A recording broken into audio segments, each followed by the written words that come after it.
Buenas tardes, mis hermanos. Vamos a continuar en estos momentos con la segunda y última clase acerca de el mayor regalo jamás otorgado, el Espíritu Santo.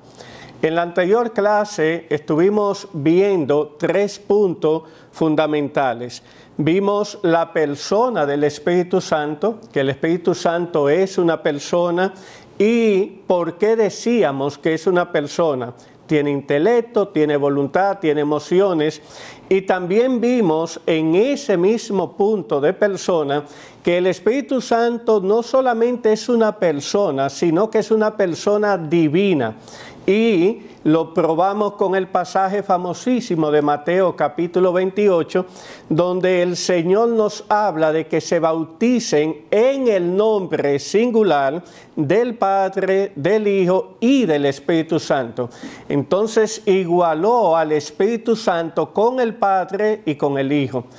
Y también estuvimos viendo las obras del Espíritu Santo, que el Espíritu Santo convence de pecado, de justicia y de juicio, que es aquel quien le da el entendimiento apropiado para que el hombre venga al arrepentimiento y a la fe.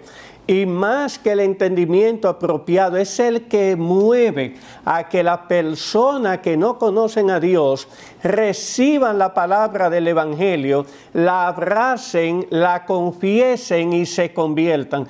Todo eso es parte de ese obrar del Espíritu Santo, donde de ahí en adelante está comprometido con cada creyente a llevarlo a un crecimiento continuo, constante, hacia el conocimiento de Dios. El Espíritu Santo en esa obra majestuosa nos convence del pecado, luego del arrepentimiento, haciéndonos ver todas aquellas cosas que debemos dejar. Hábitos de conducta, forma de hablar, forma de comportarnos. Esa obra que antes tú no la veías en tu vida y que a partir de la conversión comienza a percatarte de esos detalles. Mira, hablé mal.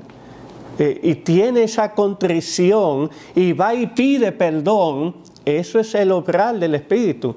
Él nos anhela celosamente, veíamos en Santiago, porque Él anhela que seamos santos como Dios es santo. También veíamos las evidencias del Espíritu, y las evidencias del Espíritu se solapan con las obras del Espíritu. Las evidencias me refiero más bien a que nosotros como creyentes podemos evidenciar la obra del Espíritu en nuestras vidas a medida que vamos conociendo más de Dios en el estudio de su palabra y a medida que vamos creciendo en santidad y en piedad.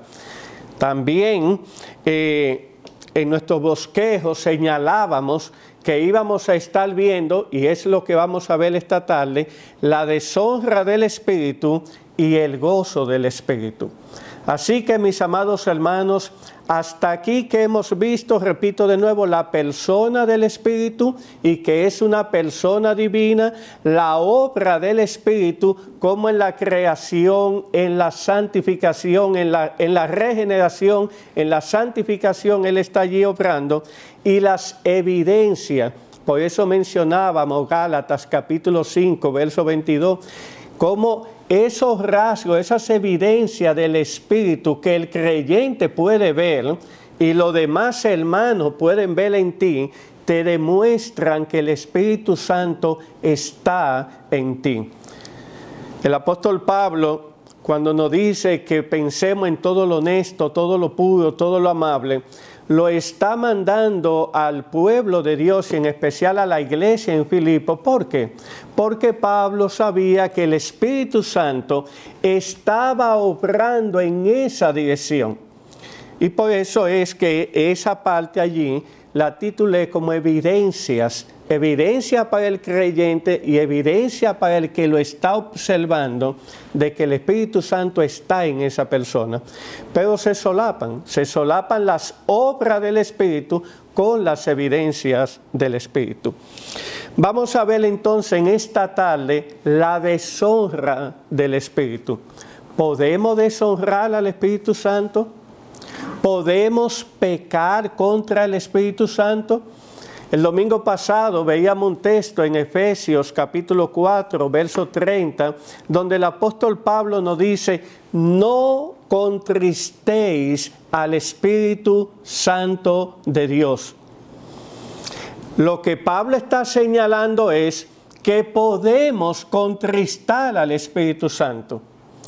Y el contristar al Espíritu Santo significa pecar contra el Espíritu. Vamos a el libro de Hechos, capítulo 5. Hechos, capítulo 5, y allí tenemos la historia de Ananías y Zafira. Y dice el texto, leo de la Reina Valera del 60, pero cierto hombre llamado Ananías, con Zafira su mujer, vendió una heredad y sustrajo del precio, sabiéndolo también su mujer. Y trayendo solo una parte, la puso a los pies de los apóstoles.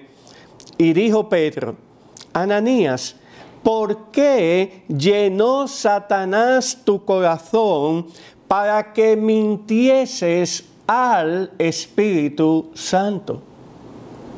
¿Por qué? Para que mintieses al Espíritu Santo y sustrajeses del precio de la heredad. Y oigan esto, amados hermanos y amigos, reteniéndola, es decir, Ananías, Zafira, pero la propiedad de ustedes, Dios se la había concedido. Si ustedes la retenían y no la vendían, no estaban pecando. No estaban pecando, reteniéndola. Dice el apóstol Pedro, no se te quedaba a ti, no era tuya. ¿Quién te la pidió? ¿Quién puso ese peso en ti? Y vendida, decidieron venderla, tanto tú como tu esposo, y vendida, no estaba en tu poder. Es decir, el dinero era tuyo y tú dabas de ese dinero conforme a lo que el Espíritu pusiera en ti. No había una obligación para que tú tuviese que dar el 100% de ese dinero. Es lo que Pedro le está diciendo. Y sigue él argumentando. ¿Por qué pusiste esto en tu corazón? ¿Por qué? Pedro le estaba diciendo, si vendiste la heredad en 10 y solamente querías ofrendar 5, pues sencillamente tú traías los 5 y lo dabas en el arca de las ofrendas. No había ningún inconveniente con eso. El problema es que el texto en el capítulo 4 no dice que Bernabé vendió una propiedad y que Bernabé trajo todo el dinero de la venta de la propiedad. Y nadie sabe por qué estos hermanos, si podemos llamarles hermanos, Ananías y Zafira, se vieron presionados con ese accionar de Bernabé, que no tenía por qué presionarlo a ellos. Venden ellos entonces su propiedad, ven que necesitan o en su ambición ven el dinero demasiado y deciden solamente darle una parte. Pero el pecado, la mentira vino en que ellos le dicen a los apóstoles que fue en eso que estaban dando que vendieron la propiedad. Y en eso deshonraron al Espíritu Santo y pecaron contra Dios. Es lo que el apóstol está diciendo aquí. Verso 5. Al oír Ananías estas palabras, cayó y expiró. Es decir, al oír el argumento del apóstol diciéndole, pero ¿por qué llenó Satanás tu mente y tu corazón? ¿Por qué mentiste contra el Espíritu Santo? Miren la divinidad del Espíritu. Y eso trajo como consecuencia a la vida de Ananías su muerte. Pero más adelante nos dice el pasaje que luego vino su esposa y le hacen la misma pregunta. Y ella, como ya había hablado con Ananías, pero no sabía que él había muerto, nos dice el verso 7 a la mitad, que entró su mujer no sabiendo lo que había acontecido. Entonces Pedro le dijo, dime, ¿vendisteis en tanto la heredad? Y ella dijo, sí, en tanto. Y Pedro le dijo, ¿por qué convinisteis en tentar al Espíritu del Señor? He aquí a la puerta los pies de los que han sepultado a tu marido y te sacarán a ti. Al instante ella cayó a los pies de él y expiró.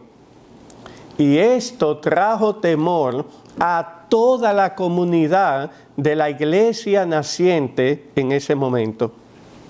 Entonces, ¿qué vemos aquí en este pasaje?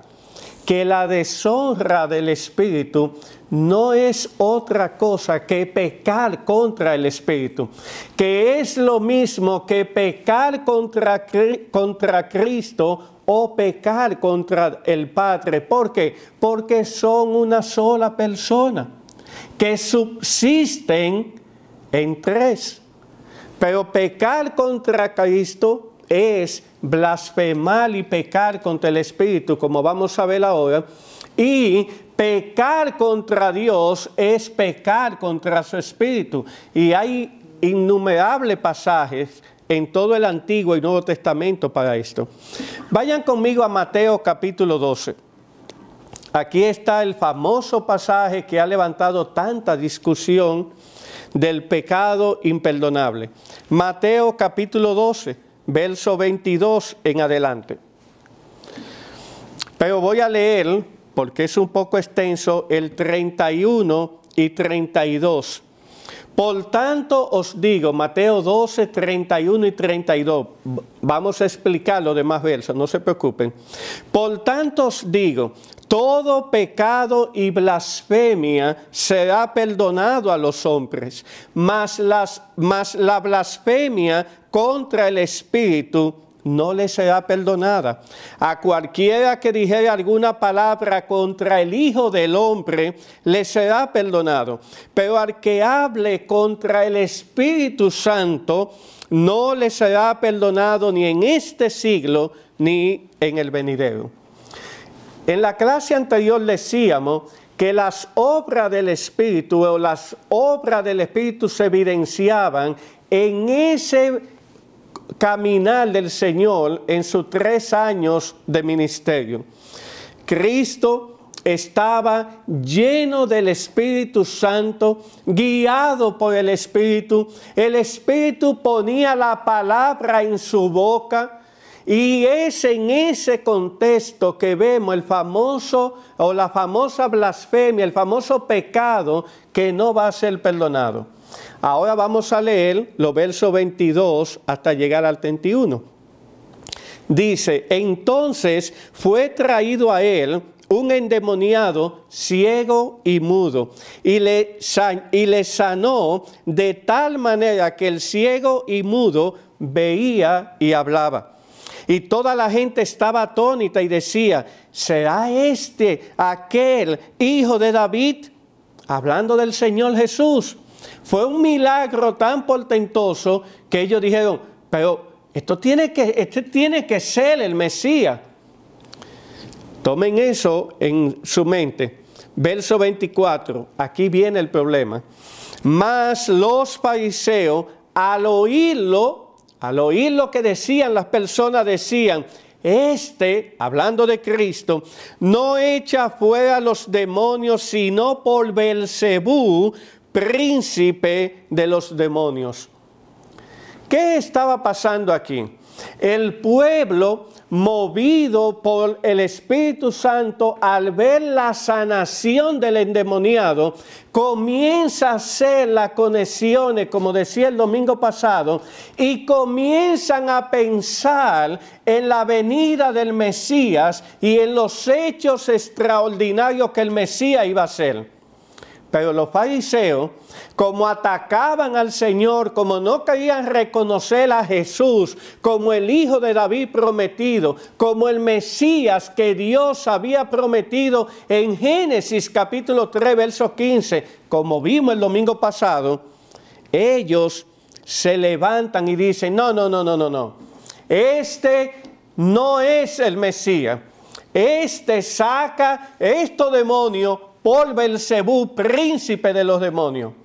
En otras palabras, ellos se levantan diciendo que el Señor y el poder evidenciado y manifestado por Él son obra de Satanás.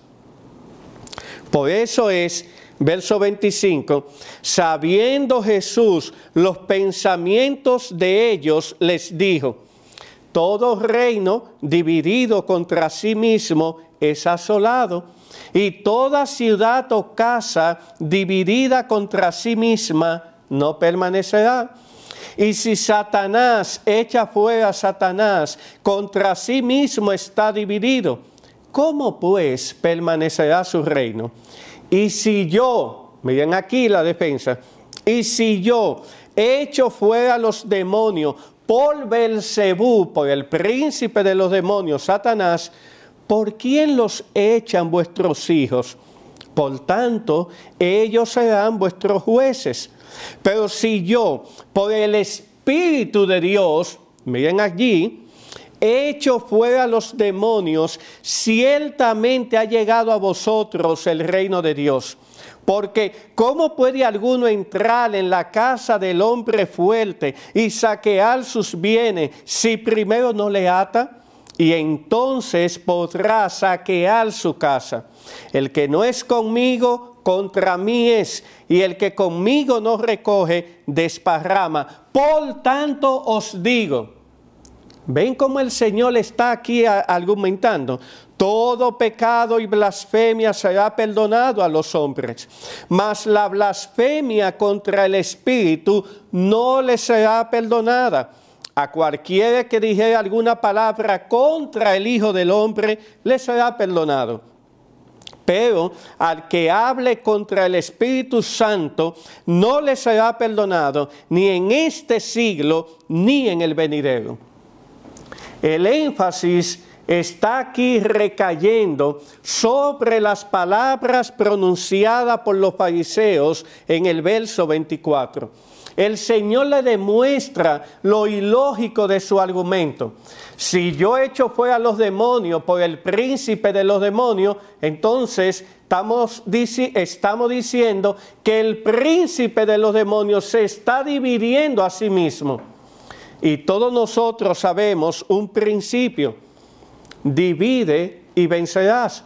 Si Satanás comienza a dividirse a sí mismo, va a destruir su propio reino y su propia hegemonía de poder.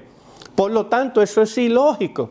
Es ilógico que Él haga ese movimiento y que ustedes me quieran atribuir a mí que estoy haciendo todo esto por el poder del príncipe de los demonios. Ellos habían visto al endemoniado que había sido sanado.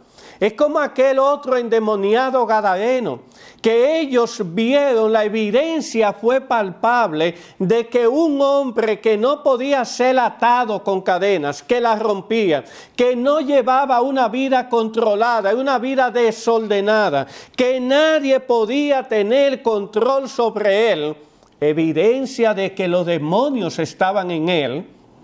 Ahora, por conocer al Señor, por tener un contacto con Cristo y con su Santo Espíritu, dicen los evangelios que el hombre estaba sentado, controlado, cabal, con su mente lúcida, despierta y en su juicio propio. Estaba consciente de quién era él. Eso es una obra diferente a la que él tenía antes. Entonces el argumento del Señor, y cómo Satanás puede actuar contrario a lo que es su naturaleza. Su naturaleza es conducirte a una destrucción continua, a un pecado que va creciendo y creciendo y que te va a llevar a una destrucción completa. Mi obra, por el contrario, trae dominio propio, trae cordura, trae santidad, trae un juicio sujeto a la persona. Son dos eventos diferentes. Entonces, fariseos, sus argumentaciones son totalmente falsas. Pero el problema de ustedes es que no quieren aceptar quién yo soy. Yo soy el Mesías prometido. No quieren aceptar que el Espíritu de Dios está sobre mí. ¿Se acuerdan en aquella lectura que el Señor hizo y que los evangelios señalan? Donde Él abre el texto y sale en el libro de Isaías. Y allí dice que el Espíritu del Señor está sobre mí. Eso era lo que los fariseos estaban negando. Ese obrar perfecto del Espíritu de Dios en la persona de Jesús. Por tanto, la blasfemia contra el Espíritu que moraba en Jesús es igual que a la blasfemia contra la persona de Jesús, porque son Dios. Ellos son Dios, es Dios. Es Dios en la persona de Cristo actuando en la persona del Hijo y actuando en la persona del Espíritu Santo. Por lo tanto, ¿qué es esta blasfemia? Es negar al Señor. Es negar al Señor, es negar la obra del Espíritu Santo. Por tanto, es un pecado imperdonable, porque como dice el autor de los Hebreos, si tú tomas en nada la gran salvación que ha sido dada por Dios, ¿cómo escaparás de su juicio? ¿Cómo escaparás del infierno? ¿Cómo lo vas a hacer? No hay forma. Vayan conmigo, Hebreos capítulo 2, verso 1, que tiene la misma idea de este pasaje de Mateo que estamos viendo. Hebreos capítulo 2, verso 1, por tanto, es necesario que con más diligencia atendamos a las cosas que hemos oído, no sea que nos deslicemos. Porque si la palabra dicha por medio de los ángeles fue firme, y toda transgresión y desobediencia recibió justa retribución, ¿cómo escaparemos nosotros si descuidamos una salvación tan grande, la cual, habiendo sido anunciada primeramente por el Señor, nos fue confirmada por los que oyeron? Testificando, aquí viene, Dios juntamente con ellos, con señales y prodigios y diversos milagros y repartimientos del Espíritu Santo según su voluntad. La Trinidad completa involucrada en la salvación ofrecida y otorgada por el Señor. Esos fariseos estaban negando completamente esa verdad. Y si niegan esa verdad, ¿con qué se van a salvar? ¿Con qué se van a salvar? Pero fíjense cómo el Nuevo Testamento nos presenta que el Espíritu Santo, que Cristo, que Dios el Padre, son todos la misma persona. Un solo Dios que subsiste en tres personas: Padre, Hijo y Espíritu Santo. Pero en el Antiguo Testamento vemos también ejemplos de la deshonra del Espíritu Santo. Lo vemos con Sansón. Cómo Sansón tenía el Espíritu de Jehová sobre él.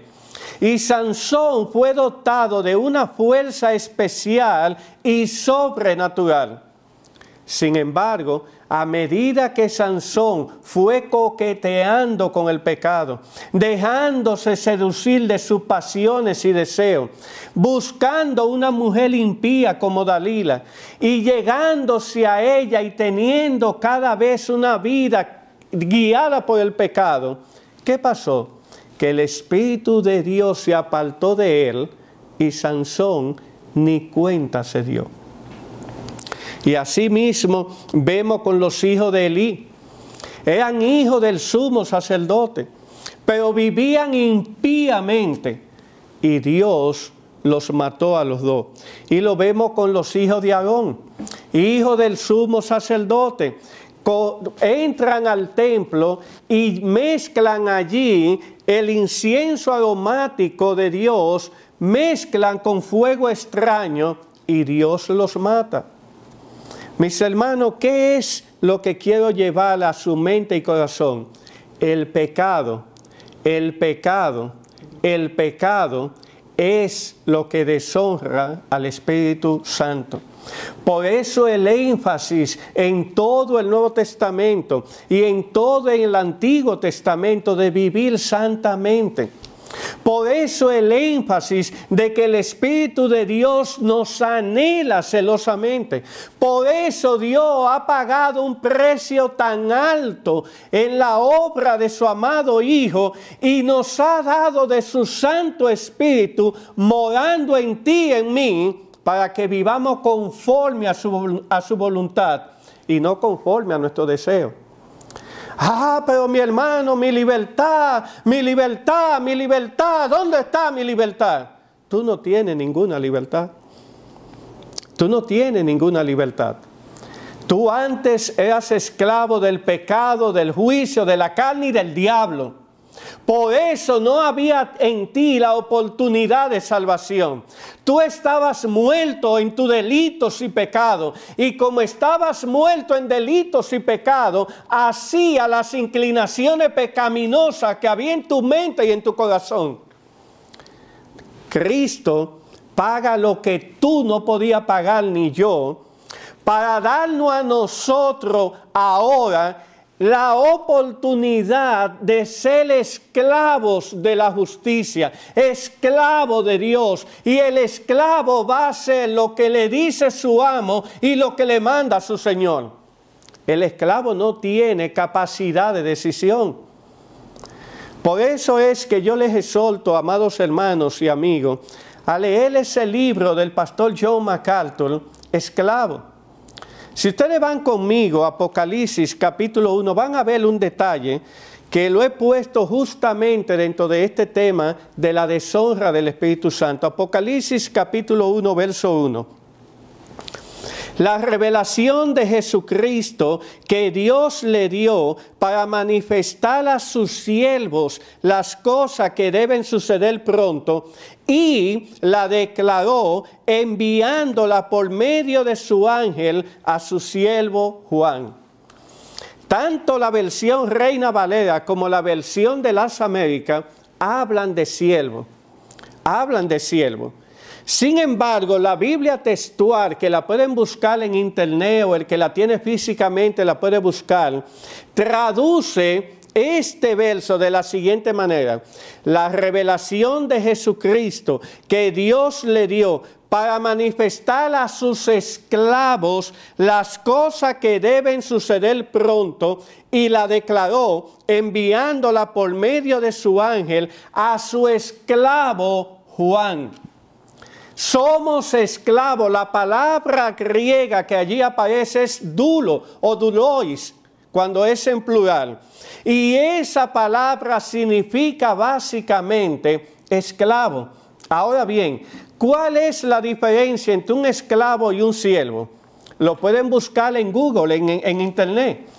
Y van a ver cómo allí ellos mismos, que son personas no creyentes, dicen que la diferencia fundamental entre el siervo y el esclavo es que el siervo es una persona libre. Es una persona libre. El esclavo no lo es. Por lo tanto, decir que somos siervos de Dios, que tenemos libertad para escoger servirle a Dios, es una cosa muy distinta y muy diferente a lo que vemos en el Nuevo Testamento y a lo que vemos en el Antiguo Testamento. El pueblo de Dios es un esclavo de Dios y solamente puede hacer aquellas cosas que Dios demanda que se hagan. Más nada.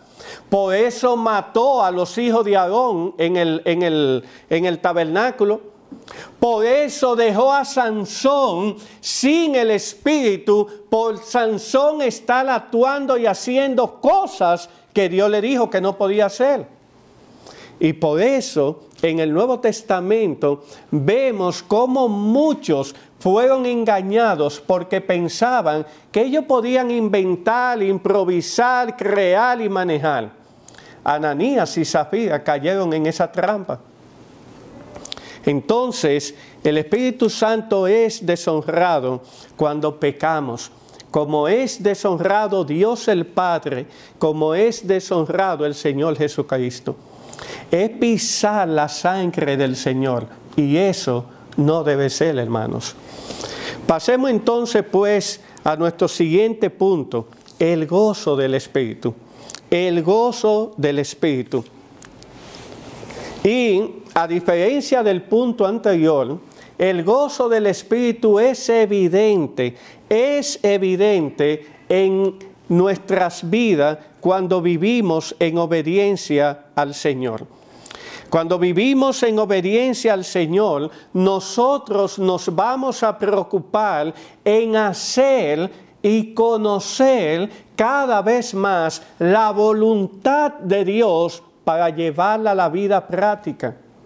Mis hermanos, la voluntad revelada de Dios está en su palabra. Si yo la quiero ejecutar, llevarla a la realidad, tengo que conocer la palabra de Dios.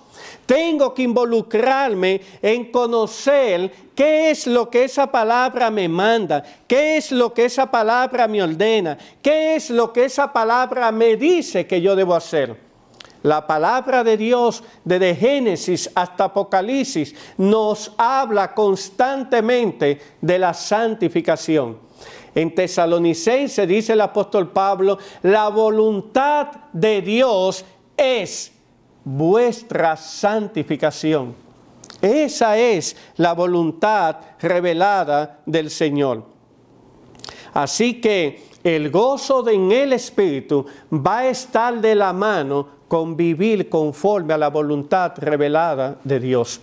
Vamos a Gálatas capítulo 5, donde vemos allí una evidencia mucho más diáfana de esos frutos del Espíritu, y allí nos habla del gozo del Espíritu. A medida que voy haciendo esa voluntad de Dios realidad en mi vida, a medida que voy conociendo cada vez más al Señor, entonces va a ser evidente el gozo en mi vida. Y mis hermanos, esto está íntimamente relacionado. El gozo viene porque conociendo la voluntad revelada de Dios, conociendo quién es Dios, que todas las cosas están en su mano y en su poder, que todos los eventos que en la vida diaria vemos, Dios los controla, los dirige, los ordena, que no hay nada aquí que pase por casualidad. Todo está planificado hasta el más mínimo detalle. No hay un presidente que suba a la presidencia de ninguna nación del mundo si Dios no lo permite. No hay ningún accidente de tránsito que ocurra si Dios no lo ordena. No hay ninguna catástrofe, no importa el tamaño de ella, no importa los muertos que hayan en ella, que Dios no la haya mandado. Todo está dirigido, controlado, ordenado y mandado por Él. Y eso da gozo, porque si yo tengo al Espíritu de Dios en mi vida, si yo sé que Él tiene el control absoluto de todo, yo voy a confiar en Él y no en mi deseo, ni mis satisfacciones, ni pasiones, ni mis sentimientos. Yo sé que estoy tocando terreno sensible. Lo sé, mis hermanos, lo sé. Yo sé que cuando perdemos un ser querido, uno se pregunta, ¿y dónde está Dios? En su trono. Aquí llegamos con un día específico de nacimiento y con un día específico de muerte. Y en ese trayecto Dios está manejando todas las cosas. Y obviamente, si tú y yo no conocemos ese día de nacimiento ni ese día de muerte, cuando los eventos ocurran, nos van a golpear. nos van a golpear. Sin embargo, el Nuevo Testamento nos dice, confía en que Dios tiene el control en sus manos, no está en las tuyas. Confía en que el soberano Dios sabe lo que está haciendo y Él no hace nada indebido, Él no peca, Él no se ha equivocado. Esa confianza, esa verdad bíblica debe traer paz en medio de la ansiedad, debe traer paz en medio de la enfermedad, debe traer paz en medio de la muerte. Por eso es que Gálatas capítulo 5, vamos allá, en el verso 22, miren lo que dice de los frutos del Espíritu. Gálatas 5, verso 22, mas el fruto del Espíritu es amor. Amor. Él es quien derrumba todas las paredes que nosotros los humanos levantamos, las paredes sociales, todas las ideas preconcebidas que nos llevan a dividirnos. El Espíritu Santo la destruye en amor para que veamos al pueblo de Dios conectado en diferentes lugares y zonas. Pero dice, mas el fruto del Espíritu es amor, gozo, paz, paciencia, benignidad, bondad, fe, mansedumbre, templanza. Contra tales cosas no hay ley. Contra tales cosas no hay ley. No va a haber nada, absolutamente nada, que eche hacia atrás estas verdades. Si el Espíritu Santo mora en tu mente, si el Espíritu Santo está en tu vida, si tú estás creciendo en el conocimiento de Dios, van a venir los golpes en la vida, claro que van a venir. Este es un mundo caído, este es un mundo que por causa del pecado está maldito y en esa maldición estamos todos nosotros, el pueblo de Dios. La diferencia es que a ti y a mí se nos ha dado una información, que en medio de las aflicciones vamos a vencer si estamos mirando a Jesús. Juan capítulo 16, en el mundo tendréis aflicción. Eso dijo el Señor, pero confiad, yo he vencido al mundo. ¿Y cómo venció el Señor al mundo? Haciendo la voluntad del Padre. Por eso ese era su deleite, hacer la voluntad del Padre. Y haciendo la voluntad del Padre nos concedió la libertad del pecado, del juicio, de Satanás y de todo del mundo. Ahora, mis hermanos, nos toca a nosotros apropiarnos de esas verdades y en el día a día ponerle en la mente y en el corazón. Quebró mi negocio. Señor, tú tienes el control. No sé por qué. Ayúdame a ver qué debo aprender de esto. ¿Qué errores, qué falta cometí para delante de ti confesarla? Ayúdame a ver cuál es el camino nuevo que tú quieres que tomes. A veces, mis hermanos, Dios cierra una puerta y no es por pecado. Abraham llegó a la tierra prometida y tuvo luego que descender a Egipto. Y no fue porque él pecó, es porque la providencia divina en el plan soberano de Dios, eso estaba allí establecido. Y Dios permite que Abraham descienda a Egipto y allí lo bendice. Y luego vemos cómo Abraham desciende a la tierra de los filisteos y a la tierra de los cananeos y Dios lo bendice. Y luego llega de nuevo a la tierra prometida y levanta allí un altar.